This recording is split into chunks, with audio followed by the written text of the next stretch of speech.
Bom, gente, para quem não me conhece, quem está chegando a primeira vez, meu nome é Arthur, sou nosso pastor de jovens aqui da Rede e é um prazer estar aqui com você. E a gente vai continuar falando um pouco sobre a nossa série Defendendo a Sua Fé.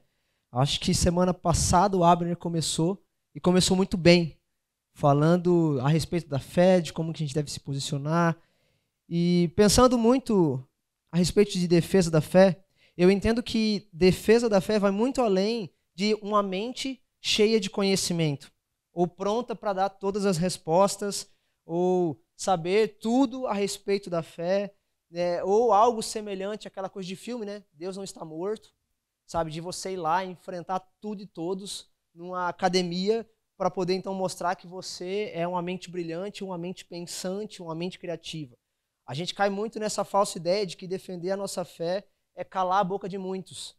A gente acha que é ganhar uma disputa moral, é expor as razões da nossa fé e fazer a pessoa ficar quietinha. A gente acha que é isso, é defender a nossa fé.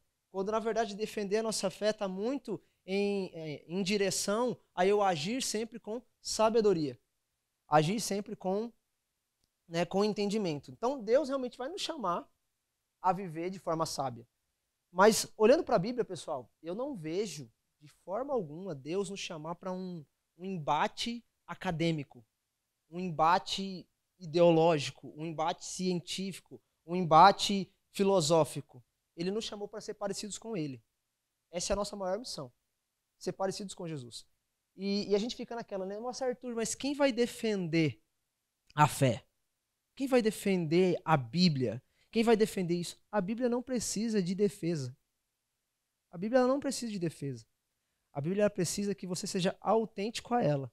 E aí, por si só, ela transforma a realidade. Sabe, então, eu vim pensando muito nisso, que a gente ouve por aí, né? Pregue o evangelho com a sua vida. Se possível, fale. Né? A gente ouve muito essa frase. E aí eu fiquei pensando nessa frase e eu não concordo muito com essa frase. Porque eu acredito que a vida e o evangelho, eles precisam estar juntos, caminhar juntos. Defender o evangelho, defender a nossa fé é essa via dupla. É como um pássaro, sabe, que para voar ele precisa das duas asas. Não dá para ele voar só apenas com uma asa, ele precisa das duas asas para voar. Então ele precisa tanto da vida, você expor a sua vida, ser alguém autêntico, mas também falar da razão da sua fé. Então, gente, eu fiquei pensando muito nisso porque ela é um pacote completo. E uma das ênfases que eu quero tratar aqui com vocês de forma bem rápida mesmo hoje, é falar que nós devemos viver por princípios. Nós devemos conhecer os princípios que norteiam a nossa vida e cumprir esses princípios, custe o que custar. Sabe, porque hoje a nossa fé, ela não é ridicularizada por falta de conhecimento. A nossa fé hoje é ridicularizada muito pela falta de caráter do próprio cristão, que não quer viver como se diz os princípios, quer viver como convém. Então o que eu quero tratar com você hoje é princípio versus conveniência. Princípio versus conveniência. O quanto que a gente gosta de viver por conveniência, por aquilo que convém do momento. Sabe, então, a gente vê as pessoas aí se classificando, né? Como que classifica as pessoas hoje? Com 3 P's. Os 3 P's. Posses, poder e posição. Você classifica as pessoas através desses 3 P's. As posses que ela tem, a posição que ela tem e o poder que ela exerce. Esse é um conceito que está impregnado na nonossa cultura. E que se a gente não cuidar do nosso coração, a gente se deixa levar muito fácil por esses conceitos. A gente se deixa levar muito fácil por essa filosofia de vida. E, gente, eu vejo muitas pessoas dando valor e se comprometendo e até, de certa forma, comprometendo a sua integridade ética, moral, para manter ou para conquistar uma posição, poder e posse. E aí a gente vê um problema hoje na nossa sociedade. Né? A gente vê que as decisões éticas e morais, elas não são mais tomadas por princípio. Elas são tomadas na base da conveniência, aquilo que me convém. Então, o certo, se é certo ou não, se é verdadeiro ou não, se é respeitoso ou não, tudo isso é secundário. Tudo isso é secundário. Não é uma coisa primária. O que é o critério é o que me convém. E aí o nosso coração, ele busca isso, né? Qual que é a implicação ou aquilo que vai me levar eu agir por conveniência? não mais se baseia por princípio para tomar uma decisão. Não, é por conveniência. Perguntas como essa: o que eu ganho com isso? O que eu ganho com isso? Já percebeu que às vezes quando a gente se depara com o que eu ganho com isso, a gente se vende facilmente? Porque aquilo que a gente vai ganhar pode ser muito proveitoso ou gostoso. O que eu ganho com isso? Outras coisas. O que eu perco com isso? E aí, dependendo do que você vai perder, você vai agir por conveniência, porque você não quer perder aquilo que é tão legal ou gostoso. Uma outra pergunta que corre muito na nossa mente para agir por conveniência é aquela: vale a pena correr o risco? Será que vale a pena correr o risco? Será que não vai dar nada? E aí, então, a gente faz aquele cálculo rápido, mas aí a gente prefere agir por conveniência se isso traz um certo tipo de vantagem para a nossa vida. E, pessoal, eu vejo várias atitudes disso acontecendo. Por exemplo, a gente age muito por conveniência quando se trata de sexo, ou qualquer coisa relacionada a sexo. A gente se leva muito por conveniência quando se trata de dinheiro. Nossa, a gente ama quando vem uma piramidezinha para ganhar um dinheiro fácil, né? A gente, nossa, chora quando vê uma piramidezinha. Quando a gente vê uma criptomoeda ali, aquela coisa toda, nossa, a gente chora por isso. Não, vou ser um mega milionário se eu comprar, né, a Shiba Coin, aquela coisa toda. Né? Então, nossa, vou comprar agora porque ela tá 0, não sei o que tem, daqui a pouco ela vai virar 1 centavo e aí eu vou estourar, porque eu tenho milhões de Shiba Coin na minha conta. Sabe? Então, a gente age muito por conveniência. A gente age muito pensando naquilo que vai trazer benefício para nós mesmos. Por exemplo, várias experiências que a gente vive. Julgo desigual é um exemplo. Sabe? A gente age por conveniência. Por quê? Vem o nosso coração carente, cheio de querer amor e dar amor. Só que a gente não olha para o princípio, a gente olha para o nosso desejo. A gente olha para o nosso coração que está sozinho e aí vai e se joga. Por exemplo, outras questões, o uso de drogas, a gente não pensa no princípio que é errado, não, a gente só se joga. E a gente não pensa no princípio que vai trazer mal para a minha saúde, para a minha vida, não, a gente só vai. Outra coisa que a gente vê muito por aí, né, o lance do aborto, e é um tema super delicado, que a gente vai tratar aqui futuramente, sabe? Então, é um tema delicado. Mas a gente, às vezes, age mais por conveniência do que por princípio. Sabe? E aí, então, a gente vai mais para a militância do que para um princípio bíblico, para aquilo que Deus orienta. Sabe? Porque a gente vai pelo que convém, pelo efeito da massa. Só que não para por aí. A gente age por conveniência em muitos momentos e a gente usa a mentira para nos trazer e nos favorecer aquilo que convém. A gente mente que nem sente. A gente mente que nem sente. Outra coisa, a gente murmura muito porque nos convém murmurar. Convém muito murmurar. Outra coisa, convém muito fofocar. Nossa, mas como convém para ganhar atenção. Como convém fofocar? Como convém maldizer das outras pessoas? Sabe, como convém colar na prova quando não se estuda direito? Como convém plagiar trabalho? Ou seja, vou pagar para alguém fazer o trabalho para mim. Como convém essas coisas? Sabe, como convém inverter valores e prioridades para poder ser aceito em uma comunidade? E essas coisas, elas vão vindo na nossa rotina e a gente nem se depara. A gente só vai agindo como convém. Por exemplo, como convém ficar no Netflix ao invés de ler a Bíblia, né? Eita Jesus. Agora peguei, né? Agora, nossa, fui lá no fundo, né? Mas gente, eu vivo isso também, como convém. Sabe, como convém gastar nosso tempo e dinheiro nas streamings da vida, porque é uma forma de interação. Mas quando a gente vai pegar para ler a Bíblia, nossa, é um fardo. É duro, é difícil. É uma batalha contra a nossa carne. Sabe, outra coisa, como convém mais murmurar do que orar. Já percebeu? Convém muito mais murmurar. E quando a gente está diante de uma situação, no meio dos nossos amigos, a gente mais murmura, murmura, murmura, murmura. E aí o cara olha e fala assim, mano, você é crente? E quando a pessoa fala assim, você é crente, ou você se posiciona em algum momento que você é crente, a observação das pessoas ao seu redor vai multiplicar. Porque todo mundo vai achar que você tem que ser santo, perfeito, sabe? E aí então a gente fica no trevo. Porque então, qual que é a nossa resposta? Eu vou me esconder que sou cristão, agir como convém, porque então não vou ser confrontado. Sabe? Porque então não vou ser motivo de chacota. Entende? Então a gente vai vivendo nesse modo operandi. Sabe, a gente prefere ficar em casa, porque é o que convém, do que vir aqui no Red College, passar frio e estudar a Bíblia. É verdade, Lucas? O Lucas está dando aula aqui no Red College, né? Verdade, fala assim, bateu o vento, o que a galera faz? Some, sabe? Porque é o que convém. Sabe? E a nossa vida parece que hoje está caminhando para o que convém. Somente para o que convém. E não por princípio. E será que é assim que Deus quer que a gente viva? Será que é assim que Deus quer que seja o norteador da nossa vida?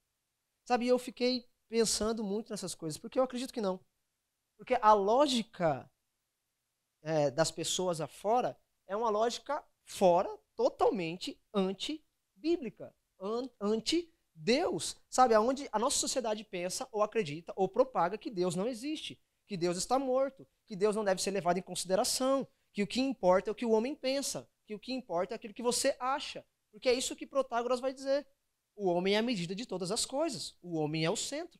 A verdade é relativa. É tudo uma questão de opinião. E aí, então, você vai vivendo como convém. E nós, cristãos, estamos vivendo essa realidade. Em muitos momentos dentro da igreja, mas vivendo sem Deus no coração. E aí a gente vive como convém. Como convém.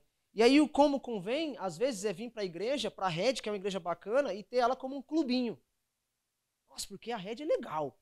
Porque, mano, tem uma casa bacana, tem isso, aquilo. E aí, então, eu vou lá, vivo o meu cristianismo lá, só que quando eu for lá para fora, eu não vou viver nada disso, porque eu vou viver pela forma como me convém. Sabe, não vivo por princípio. O resultado desse modo operandi é que a gente não defende a fé. A gente dá motivo para chacota da fé. Para zoarem a fé. Sabe, porque as pessoas, como eu falei, elas vão olhar de forma redobrada para você se você diz que é cristão. E a gente vive nesse dilema. E eu gosto muito, gente, abre aí Ruth comigo, texto de Ruth. Ruth 3. Ruth capítulo 3. Do versículo 7 ao 14. A gente vai ler. Eu gosto muito da história de Ruth porque é uma novela judaica. É um conto de amor, sabe? Cheia de tradição, cheia de momentos de conveniência. Ruth, capítulo 3, do versículo 7 ao 14. Vamos lá, tá? Eu gosto muito da história de Ruth e Boaz, porque é uma história cheia de momentos de conveniência, mas também é uma história cheia de princípio, de ações por princípio. Se a gente for olhar lá, a gente vai ver a história de Ruth, onde ela vivia em uma época de juízes. E juízes é um período onde o povo vivia de forma como lhe convinha. Sabe, era uma terra sem rei, uma terra sem lei, onde eles se jogavam e se deitavam em pecados e se jogavam em pecados em desobediência a Deus. E aí então Deus vinha com um juízo, aí eles se arrependiam, Deus enviava um libertador, salvava o povo, e aí o povo então começava a viver em certo tempo por princípio e era abençoado. Mas depois de um tempo, o povo ia lá, pecava de novo e vivia esse ciclo de falhas. Sempre esse ciclo de falhas. E Ruth, ela está dentro desse quadro. A história de Ruth acontece nesse quadro. E como que chegamos à história de Ruth? A gente precisa olhar um pouco antes, alguns capítulos, que vai contar a história da família de Elimeleque e Noemi. Elimeleque e Noemi tinham 2 filhos, mas por conta de uma grande fome em dado momento, eles têm que se mudar de Israel, eles saem de Israel, porque Israel começa a passar uma grande fome, eles vão para Moabe, e habitam ali em Moabe, e os 2 filhos de Noemi e Elimeleque se casam com Orfa e Ruth. Não é um nome bacana para você dar para sua filha, Orfa, né? Imagina, vão confundir ela com um filme, né? Aquele filme de terror. Mas depois de 10 anos que eles habitam ali naquela terra, algo acontece. Elimeleque morre, os filhos de Elimeleque morrem, e aí então só fica Noemi e as suas noras ali. E aí Noemi, ela tem uma decisão. Eu vou voltar para Israel, vou voltar para o meu povo, porque lá a condição do meu povo agora é melhor. E ele então ela deixa o campo aberto para Orfa e Noemi. Fala assim, Noemi, se você quiser ficar, você pode ficar. Se você quiser ir embora, você pode ir embora. A mesma coisa para você, Orfa. E aí Orfa decide ir embora e se casa com outra pessoa. Só que Noemi decide ficar. E Noemi vira para ela e fala assim, não, eu vou onde você for. Aonde você for, eu vou junto. O teu Deus será o meu Deus. Sabe, então ali Noemi toma essa atitude, Ruth toma essa atitude, vai com Noemi morar ali em Israel, e elas retornam, E quando elas retornam, elas voltam desfavoráveis, sem comida, sem um abrigo, né, confortável. E Ruth, então, toma uma decisão. Fala assim, olha, eu vou ajudar Noemi, porque Noemi já é avançada em idade. Então Ruth vai para o meio de um campo, de uma plantação, e começa a colher espigas. Começa a colher restos das espigas, aquilo que sobrava. As mulheres iam lá tirando as espigas e aquilo que caía no chão, Ruth ia pegando para tentar levar para casa e ali então elas se alimentarem disso. Só que chega um momento da história que Boaz olha para aquela situação, para aquela iniciativa de Ruth e fala assim, pera, quem é essa mulher? Ele vai e pergunta para as pessoas, quem é essa mulher? E aí então as pessoas vão falar assim, ela é Ruth, ela é nora de Noemi. Né? E então Ruth, sabendo quem, Boaz, sabendo quem Ruth era, falou assim, olha, então eu vou te favorecer. Olha, você não vai ficar mais colhendo das espigas do chão. Você vai colher junto com as mulheres, com as minhas servas. Ele ali então começa a agir com muito zelo e cuidado com a vida dela. Então ela começa a pegar das espigas e das produções que são melhores, as melhores espigas. Só que aí Boaz faz um outro adendo. Como ela era uma mulher solteira, ele vira para todos os outros homens e fala o seguinte, olha, ninguém toque em Ruth. Você pode andar por onde você quiser, Ruth, e ninguém vai te tocar. Todo mundo vai ser respeitoso com você. E aí então Ruth, ela fica lisonjeada, ela volta até Noemi, conta para Noemi tudo o que aconteceu. E aí então Noemi olha para ela e conta algo que ela não esperava. Que Noemi conta que Boaz é o resgatador, é um parente daquela família, é um parente dela. E aí essa pergunta é, mas Arthur, o que é um resgatador? Na cultura judaica, eles tinham ali como um rito, algo muito forte, aonde se tinha que manter a linhagem daquela pessoa que faleceu. Então, um parente tinha que se casar com o mesmo, né, ali, para poder manter a linhagem das pessoas. Um exemplo muito típico do que acontecia lá. Um homem e uma mulher se casavam, e aí então o homem morre, e com isso, para dar seguimento à linhagem, o irmão precisa se casar com ela para dar um herdeiro para aquela família. E aí então a linhagem, ela se mantinha, porque era muito forte essa questão da linhagem. Então o resgatador, ele precisava se casar com a viúva para gerar filhos para o herdeiro, gerar filhos como herdeiro para o marido que faleceu. Só que nessa situação de Ruth, há um negócio bem diferente aqui. Porque como ela era viúva, ela tinha que tomar a iniciativa. Ela tinha que correr atrás. Ela tinha que falar do resgatador. Não era obrigação de Boaz ir até ela e falar assim, agora eu vou me casar com você. Não, era a responsabilidade dela ir até Boaz e contar sobre essa questão do resgatador. E aí Noemi aconselha Ruth, dizendo, olha Ruth, você precisa reivindicar o seu direito. Você tem direito. Ele é o nosso resgatador. Ele vai trazer uma condição de vida melhor para nossas vidas. E aí então, no fim da colheita, como vocês acabaram de ler, Boaz, ele então vai lá, tem esse momento de alegria e dorme. Naquele momento, Noemi vira para Ruth e fala assim, Ruth, você agora vai se arrumar. Você vai ficar bonitinha, Ruth. Vai passar um perfuminho, vai tomar um banho, vai vestir uma roupa legal. E você vai até Boaz. Você vai até Boaz e vai reivindicar o seu direito. E aí então ela chega até Boaz, e aí a história conta que ela tira ali a coberta de Boaz, descobrindo os pés de Boaz, e ali tinha um símbolo, né, a ideia de chamar a atenção de alguém. E aí então Boaz percebe, opa, tem alguém aqui. Tem alguma coisa meio estranha, porque estava quentinho e agora ficou frio. Né? Então tem alguma coisa estranha aqui.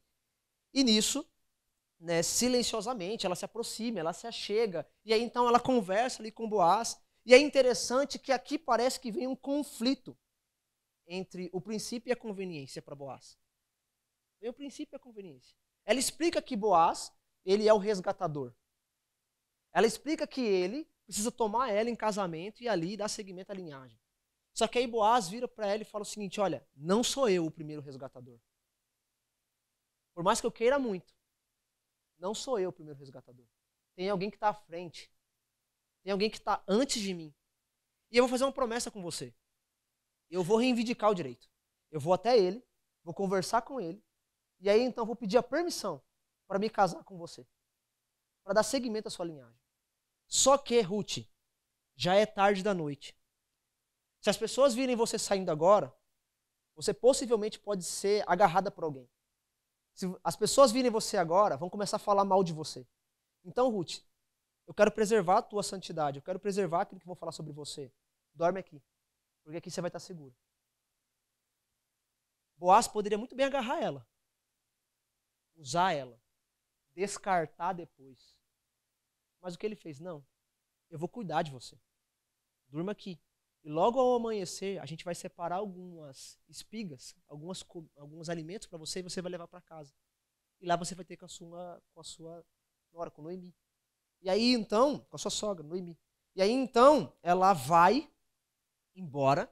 E é interessante na história que Boaz, ele vai diante daquele que era o resgatador e diante de várias testemunhas, de várias pessoas. Boaz vira para aquele homem e pergunta, olha, Noemi voltou para Israel, junto com ela veio Ruth. Ruth perdeu seu marido morreu, e você tem o direito de ser o resgatador. Mas eu quero reivindicar isso. Se você não quiser, eu assumo. E aí então aquele homem, diante das pessoas, das testemunhas, disse assim, olha, pode reivindicar, pode se casar com ela. E aí então Boaz, o que faz? Logo em seguida, com certeza, ele deve correr, porque Ruth deve ser bonita. Eu acho que ele não vai perder essa oportunidade. E aí então ele corre e conta para Ruth o que aconteceu, como tudo aconteceu, como tudo sucedeu. E aí então ali a gente vê o fim dessa história maravilhosa, dessa novela, onde eles se casam, eles têm um filho chamado Obed, que é avô de Davi, e aí então segue a linhagem de Jesus. E isso é o mais bonito, porque Ruth era uma gentia. Estava longe de conhecer e saber ou de participar da linhagem de Jesus. E olha só como a vida traz uma graça para ela. Mas tudo isso por conta de atitudes de princípio. Atitudes de princípio. Então o povo ali viu muita graça. O povo viu ali uma atitude que engrandece o nome de Deus e louvou a Deus. Então nós vemos um par perfeito, um casamento perfeito, um exemplo de moral, um exemplo de espiritualidade, porque eles agiram por princípios.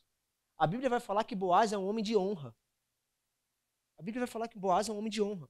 E a Bíblia vai falar que Ruth é uma mulher virtuosa. Então essa é uma história de duas pessoas comuns. Duas pessoas comuns.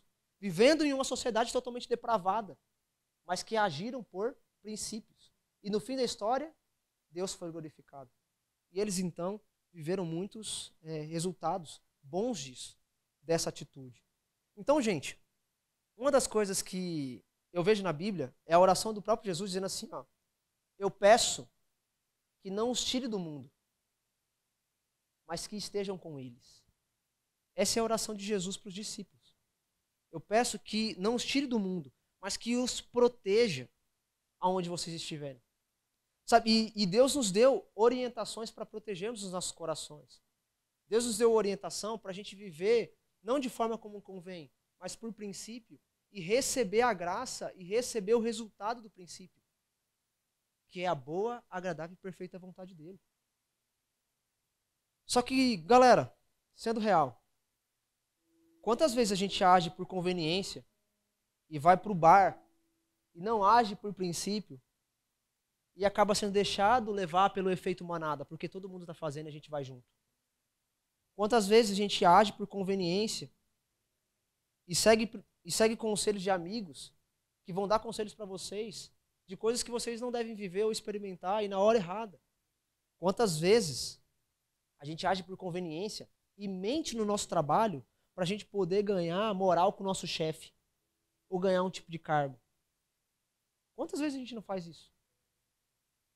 Há uma história aqui na rede de uma jovem que o chefe dela chamou ela de canto e falou assim, ó, eu preciso que você atenda o telefone e diga que eu não estou. E ela disse, eu não vou fazer isso, porque você tá. Isso é mentir. Isso vai contra os meus princípios. E aí então aquela jovem disse que não ia fazer, então o resultado foi que ela foi mandada embora. Ele falou assim, eu não posso ter uma funcionária que não cumpre com aquilo que eu peço. E aí ele diz, eu não posso ser uma funcionária que vai e age contra valores que não são certos, verdadeiros. Eu não posso ser assim. E eu não sou assim. E ela defendeu até o fim. E o resultado dela foi mandada embora. E ela ficou muito triste? Ficou. Muito triste. Porque, em certo ponto, era um trabalho que era o sonho dela, na empresa dos sonhos. E por conta de uma atitude, ela perdeu aquele sonho. Só que 2 meses depois, o mesmo chefe liga para ela e fala assim, olha, eu preciso de você aqui. E aí ela falou assim, como precisa de mim? Ele falou assim, ó, eu tenho um cargo alto na minha empresa, que eu preciso de uma pessoa de extrema confiança. Uma pessoa que eu sei que não vai me enganar. Uma pessoa que eu sei que não vai mentir. E você se encaixa perfeitamente nesse lugar. E ela voltou a trabalhar naquela empresa, agindo por princípio e sendo honrada por Deus. Mas qual que é o caminho mais fácil para nós? É a mentira, porque a gente não quer pagar o preço de agir por princípio. A gente não quer esperar o resultado do princípio. A gente quer ver logo o prazer da conveniência. A gente quer ser ansioso, precipitado. Sabe? E isso, pessoal, são pequenas atitudes. A gente age por conveniência. Poderia dar uma lista aqui, pensando. Quando a gente muitas vezes quer agir por um atalho, quer ir por um atalho, não pelo caminho correto. Quantas vezes a gente quer entrar em relacionamentos para suprir a carência, o nosso apetite sexual, não visando a glória de Deus, não visando o casamento. Sabe, quando a gente quer agir por conveniência para ficar com alguém, ou uma menina, ou um menino, só apenas para suprir o meu desejo momentâneo, avassalador que está na minha mente, possuindo o meu coração. Sabe, como a gente se deixa levar por uma vida de pecados ocultos, porque é difícil tratar os pecados ocultos. É difícil. Sabe, e muitas outras listas aqui, é conveniente mentir para o nosso líder de pequeno grupo. É conveniente, porque eu não quero participar do meu pequeno grupo. Porque eu não quero estar lá, porque isso, por aquilo, a gente inventa diversas desculpas. É conveniente falar assim, Arthur, eu não vou no Pulse House porque eu quero ficar na minha cama quentinha, aquela coisa. É conveniente. Sabe, é muito conveniente.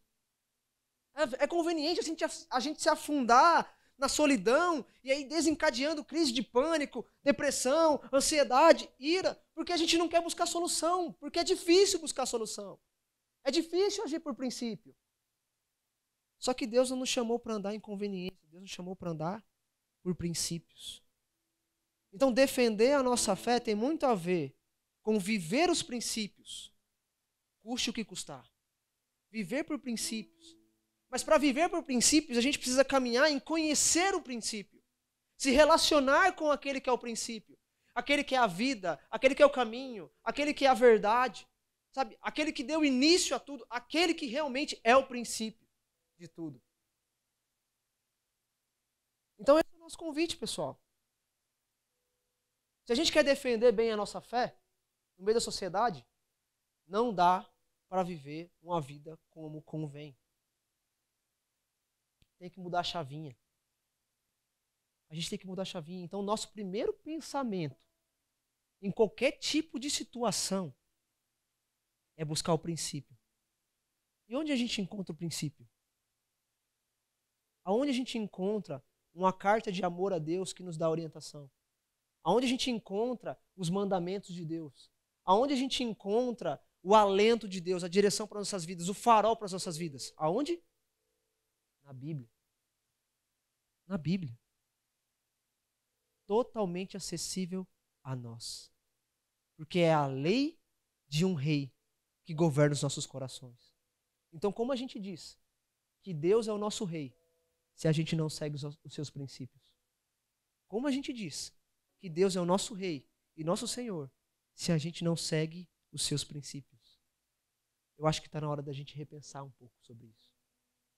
Porque se você quer ser uma verdadeira luz de Cristo e defender a sua fé no mundo onde as pessoas fazem chacota da fé, a gente precisa conhecer o princípio, é se relacionar. É se relacionar com Deus. É crescer em conhecimento. Mas o crescer em conhecimento deve te levar à ação, a agir como Jesus quer que você haja em qualquer situação. Amém, gente? Então, feche seus olhos aí rapidinho.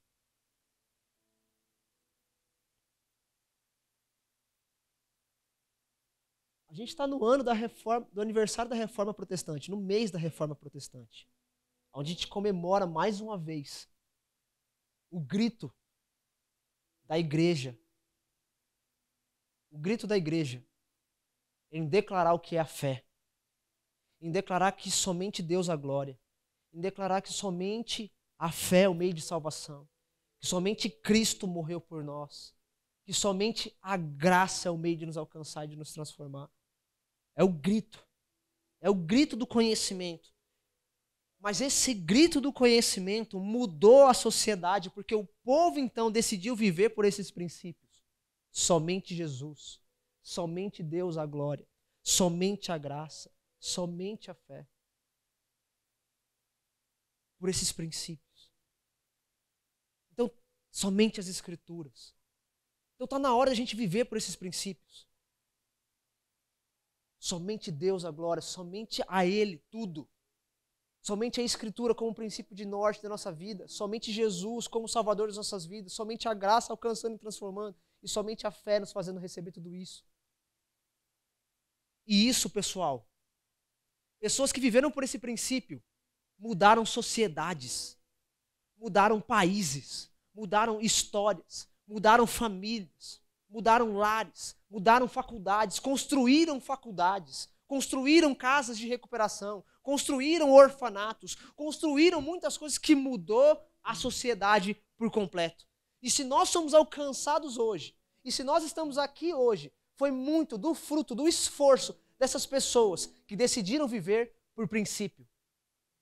Pelo princípio norteador, que é Deus. Então, como anda as suas atitudes hoje? Como andam as suas atitudes hoje? Elas são mais baseadas e direcionadas por princípio ou por conveniência? E eu acredito que agora é o momento de repensar isso e pedir para Deus perdão. Pedir para Deus perdão. Perdão porque em muitos momentos nós deixamos de amar a Deus para amar o pecado. Nós deixamos de fugir da tentação para abraçar a tentação. E esse pedido de perdão deve vir também com um assumir de compromisso. De que agora em diante você está ciente da verdade e vai batalhar por viver por princípio. E se falta sabedoria a você, se falta conhecimento sobre como lidar com tal situação, nós estamos aqui como igreja, como irmãos em Cristo, para te ajudar e a sempre te guiar a viver por princípios que glorificam a Deus e trazem resultados de alegria. Deus, eu quero te agradecer, Pai, pela vida de cada um desses jovens. E até daqueles que não puderam vir, Pai. Que de alguma forma essa mensagem chegue e alcance o coração deles. Os direcione a viver uma vida de obediência aos teus princípios e não por conveniência. Que a gente tenha o Senhor como direcionador, o teu amor que conduz a nossa vida. E aí então nós consigamos viver o melhor que o Senhor designou para as nossas vidas. E que aí sim, como luz do Senhor, nós venhamos brilhar em uma geração perversa, em um mundo de trevas, levando o teu nome e fazendo o teu nome conhecido da forma como deve ser, da forma como o Senhor nos chamou para viver. Então nos ajuda, Pai, a lidar com tudo isso. E nós queremos te render graças, pois nós sabemos que uma vida no Senhor nunca é vã, nunca é perdida. E a nossa batalha, ela já tem a vitória. A nossa batalha contra o mundo e contra todas as outras coisas, nós já sabemos o resultado, porque na tua palavra diz que o Senhor é o general invencível e no teu dicionário não há a palavra derrota. Então nisso nós temos confiança. Então nos ajuda, Deus, nessa caminhada de defesa da fé. Não, Pai, envergonharmos de quem o Senhor é. Não nos envergonharmos do que o Senhor fez por nós, mas nos lembrar do quanto o Senhor sofreu, do quanto o Senhor passou por humilhação, mas não deixou de nos amar, e que nós venhamos a responder com amor, baseado em obediência aos teus princípios. É isso que nós queremos. E é isso que nós te pedimos, ó Deus. Em nome de Jesus. Em nome de Jesus. Amém.